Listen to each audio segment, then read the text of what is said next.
Sir आज आपने मंदिर यहाँ पे उद्घाटन किया है मंदिर में अशोक नगर में, तो इस बारे में क्या कहना चाहेंगे? मैं बड़ा सौभाग्य है कि एक बड़े हॉल का उद्घाटन आज यहाँ पे किया गया है। इस हॉल में लोगों को सुविधाएं मिलेंगी, गरीब बच्चों की शादियाँ होंगी और जो मुझे बताया गया है यहाँ पहले भी ऑलरेडी शादियाँ होती हैं, सेवा काम किए जाते हैं, चाहे भंडारे का काम हो, चाहे बच्चों की शादी का काम हो। और एक इतना बड़ा हॉल अशोक नगर की जनता को समर्पित करना मेरे लिए अपने आप में बहुत अच्छा है। मैं अपने आप को गौरवान्वित महसूस कर रहा हूँ कि अशोक नगर में एक चीज़ और देखी गई कि यहाँ पे कॉलेज हैं, मंदिर हैं, लेकिन यहाँ पे अभी तक कोई मैरिज हॉल नहीं है। तो ये जो मैरिज हॉल नहीं है, मैरिज हॉल में लाखों रुपया लग जाता है, लेकिन यहाँ पे जो भी आएगा उसको कम दाम पे या निःशुल्क सुविधा मिलेगी। गरीब बच्चों की शादी निःशुल्क होगी। इससे बड़ी सुविधा अशोक नगर के लिए हो नहीं सकती। ये अशोक नगर में मील का पत्थर साबित होगा। अशोक नगर की जनता इससे बहुत खुश है। अभी कुछ लोगों से बात हुई, उन्होंने कहा कि इसके बनने से हमें सुविधाएं मिलेंगी, हम अपने घर के पास ही बच्चों की शादियां कर पाएंगे, छोटे मोटे फंक्शन वो भी कर पाएंगे। हमारे पैसे बहुत कम लगेंगे, जो हमें लाखों रुपये खर्च करना पड़ता है, ये लाखों के बजाय हज़ारों में काम हो जाएगा। आप पार्टी से लगातार आप पे विपक्ष के दावे लगते हैं कि आप लोग काम नहीं करते, यहाँ पे ये नहीं करते। ये तो आप जब क्षेत्र में घूमेंगे तो आपको मालूम है ये काम हुआ नहीं हुआ। मैंने पहले भी यहाँ पर राउंड लिया था। हमारे जिम्मे जो काम है, चाहे सफाई व्यवस्था है, आप देखिए क्षेत्र में जाके हम घर घर जाके डेंगू मलेरिया चिकनगुनिया के लिए छिड़काव कराते हैं। तो जो काम निगम के हैं वो अच्छे तरह करने में लगे हैं। विपक्ष का काम है आरोप लगाना, और आने वाला समय 2022 का चुनाव उनको बता देगा कि निगम ने काम किया या नहीं। निगम का तो काम सड़कों पर भी ध्यान देना होता है।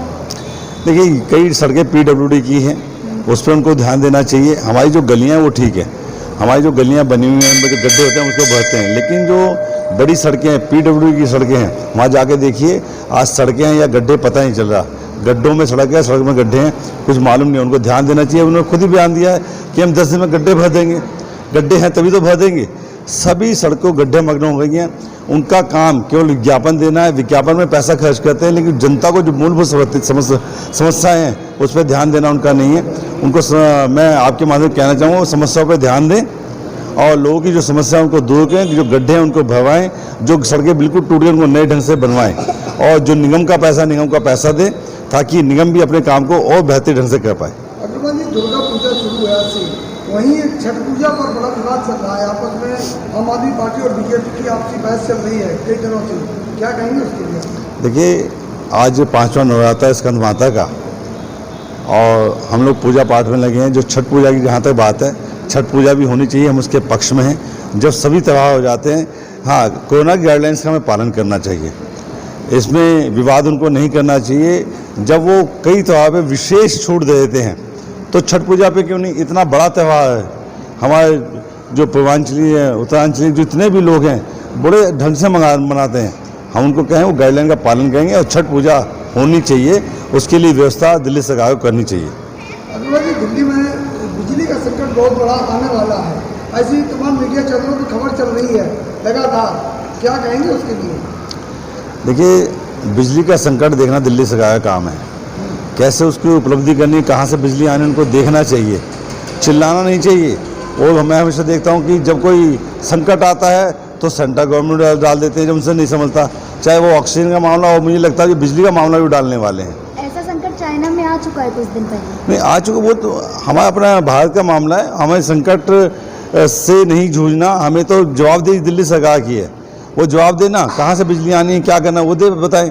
उनकी जिम्मेदारी बनती है, दिल्ली की सत्ता में वो काबिज है, उनको देखना चाहिए कि बिजली अगर कम होने वाली है तो उसको कैसे व्यवस्था की जाए। दिल्ली सरकार अगर फेल हो जाती है तो क्या कुछ ठोस कदम उठाने की जरूरत है? दिल्ली सरकार फेल है, दिल्ली सरकार फेल नहीं हो जाती। दिल्ली सरकार तो ऑलरेडी फेल है, हर मामले में फेल है। वो केवल एक हमारे गरीब तबके को लुभाने की कोशिश करती है। हर तबका आज की डेट में परेशान है। वो केवल खोखले दावे करते हैं, विज्ञापन देते हैं, विज्ञापन में अरबों रुपया खर्च करते हैं, लेकिन दिल्ली के जो मूलभूत सुविधाएं देनी है उस पर पैसा खर्च नहीं करना चाहते। उनकी तो सोच है कि विज्ञापन के माध्यम से सब समस्या दूर हो जाएंगी। आप कह रहे हैं केजरीवाल जी की योजनाएं फेल हैं, वहीं अगर देखा जाए तो 2022 के चुनाव पर नज़र डाली जाए तो यूपी के लोग कहते हैं हमें मुख्यमंत्री केजरीवाल जैसे चाहिए। ये पता नहीं किसी एक आदमी ने आपको कह दिया होगा। आप देखना दिल्ली यूपी के ऐतिहासिक परिणाम होंगे। जितनी सीटें पिछले बार आई थी उससे ज़्यादा सीटें यूपी में आने वाली हैं। यूपी का एक एक व्यक्ति यहाँ सेंटर में अगर मोदी भक्त है तो यूपी में योगी भक्त है, योगी के गुण गाता है। योगी जी ने जो वहाँ पे प्रशासन चलाया है, जो भय मुक्त वातावरण बनाया है, जो उन्होंने गुंडों का सफाया किया है, अराजकता खत्म की है और जो लगाम लगाई है, उससे यूपी की जनता खुश है। गुंडों का सफाया किया, अगर गुंडों की सफाया की बात की जाए तो लखीमपुर खीरी और अंबल जैसी जो घटनाएं हुई हैं, देखिए बहुत बड़ा उत्तर प्रदेश है, एक आध कोई घटना हुई है और उन्होंने साफ कहा है किसी भी दोषी व्यक्ति को बख्शा नहीं जाएगा, चाहे वो कितना भी बड़ा व्यक्ति हो, चाहे किसी का बेटा हो, चाहे खुद मिनिस्टर हो। और योगी जी कहते हैं यदि मैं भी गलत हूँ तो मुझ पर भी एक्शन लिया जाए। ऐसे योगी जी वहाँ बैठे हैं और वो इंसाफ करें। लगातार स्टे मीडिया में कल रात से दिखाया जा रहा था, अरेस्ट हुए, पूछताछ हुई पूरे दिन, उस बारे में देखिए वो मैं बता रहा हूँ ना आपको कि किसी को बख्शा नहीं जाएगा, अरेस्ट किया जाएगा। जो भी दोषी हों उनसे उनको सजा मिलेगी, अवश्य मिलेगी। लोगों का कहना ये है कि लोगों तो इस बात से कह रहे हैं कि पहले मंत्री जी इस्तीफा दें, उसके बाद कार्रवाई की जाए आगे। ऐसा लोगों को लोग नहीं हैं, वो आपको पता है पॉलिटिकल पार्टी के लोग हैं। पब्लिक योगी से संतुष्ट है और योगी जी के नेतृत्व में पुनः सरकार बनाएगी, ये मैं आपको विश्वास दिलाता हूँ। अभी आपने कहा था कि दिल्ली की केजरीवाल सरकार फेल है, वहीं दिल्ली मॉडल लेके केजरीवाल उत्तराखंड जा रहे हैं, पंजाब जा रहे हैं, गोवा जा रहे हैं। वो फेल होगा, बिल्कुल फेल होगा। अभी आपने देखा गुजरात में निकाय के चुनाव हुए थे, उनमें उनकी 80% कैंडिडेट्स की जमानतें जब्त हुई हैं, जमानत का पता भी नहीं चला। कहने में करने में बहुत फर्क है, जब वो जाएंगे उनको मालूम पड़ेगा क्या होता है। रिजल्ट देखना, सब जैसे वहाँ जमानतें जब्त हुई आगे भी जमानतें जब्त होंगी। उत्तराखंड और यूपी को बिजली फ्री, पानी फ्री के तो ऐलान कर दिया नहीं करना है तो करने दीजिए, उससे कोई फर्क नहीं पड़ना, चाहे कहीं भी वो ऐलान करते जाएं। पब्लिक समझ चुकी है कि फ्री में कुछ नहीं मिलने वाला। फ्री में अपनी जेब से उन्होंने नहीं देना, एक जेब से निकालना है, दूसरी जेब से देना है। आप दिल्ली में देख लीजिए, दिल्ली में जो हमारा उद्योगपति है उससे बिजली के फिक्स चार्ज लिए जाते हैं। अभी कोरोना काल हुआ, लाखों रुपया बिल आया, बंद फैक्ट्री का, बंद दुकानों का लाखों रुपये बिल आया है। वो क्यों आया है? जब मीटर बंद थे, दुकानें बंद थी, करोड़ों रुपया, अरबों रुपया इन्होंने कोरोना काल में दिल्ली की जनता का ठग लिया है, इनको वापस देना चाहिए। लेकिन अग्रवाल जी कहीं ना कहीं केजरीवाल जी विकास को छोड़कर IMCD पर पूरी निगाह बना के रखे हैं। कोई बात नहीं, रखने दीजिए, पॉलिटिकल पार्टी हैं, वो भी उनको रखनी चाहिए। लेकिन उनका जो विकास मॉडल फेल हो चुका है और उनका विनाश का समय आ गया है। और जैसे सब जगह जमानतें जब्त हुई निकाय में, दिल्ली में उनके जमानतें जब्त हुई, आपको विश्वास दिलाता हूँ। ऐसा तो नहीं कि आपके हाथ से निकल जाएगा? बिल्कुल नहीं, हम लोगों ने काम किया। हमारा आप निगम पार्षद सुबह 8 बजे से लेके रात को 11 बजे तक बिना तनख्वाह के, बिना उसके काम पे लगा हुआ है। फोन करानी हो, सफाई करानी हो, दिन रात लगा होता है। कोरोना काल में हमारे कई कार्यकर्ताओं की जान चली गई। आप बताइए कि आम आदमी पार्टी के निगम पार्षद, विधायक कहाँ थे? आपने किसी सड़कों पर देखा?